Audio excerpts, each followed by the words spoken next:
Can you imagine a world without the internet? Or rather, can you remember a time when the World Wide Web did not exist? When daily life was not punctuated by the ping of a notification or the scroll of a news feed? For some, this may seem like a distant memory or perhaps an impossibility. But for a select few, this is life as they know it. Meet John, a farmer from the rural heartlands of Iowa. John hasn't used the internet in over a decade.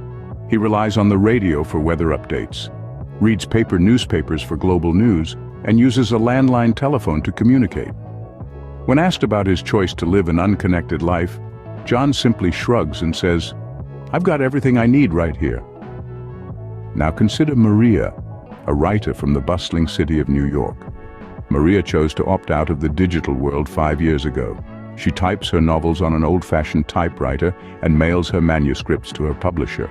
Maria believes that her creativity thrives without the distraction of the internet. These stories may sound extreme, or perhaps even unthinkable, but John and Maria are not alone.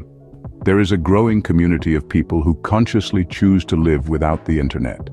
They argue that life without constant digital connection allows for deeper connections with people and the natural world, improved focus, and a slower, more mindful lifestyle. But what about the challenges? No doubt, living without internet presents its own set of difficulties. From accessing information, to staying in touch with loved ones, to navigating unfamiliar places, the internet has undoubtedly simplified many aspects of modern life. Yet, as John, Maria, and others have shown, it is not impossible to live without. In this digital age, the concept of living without internet may seem alien, even frightening. But as we've seen through the lives of John and Maria, it's not only possible, but can also be incredibly rewarding.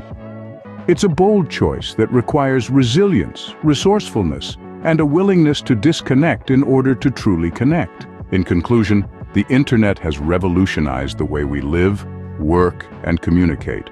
It's hard to imagine life without it. But as John and Maria have shown, it's not only possible, but it can also offer an alternative way of living that is slower, more mindful, and deeply connected to the world around us. So, the next time the constant ping of notifications gets too much, remember John and Maria. Perhaps there's something to be said for a life less connected, for a life lived in the real world rather than the digital one. True, it may not be for everyone, but it's certainly food for thought in this hyper-connected age. Today, we've explored life without internet. We've discovered that it's not only possible, but that it can also offer a host of benefits, from deeper connections to improved focus and a slower pace of life. We've also acknowledged the challenges that come with such a lifestyle. Indeed, the internet has become an integral part of modern life. But as we've seen, it's not the only way to live. And for some, like John and Maria, it's not even the best way. So here's to the rebels, the outliers, the ones who dare to disconnect.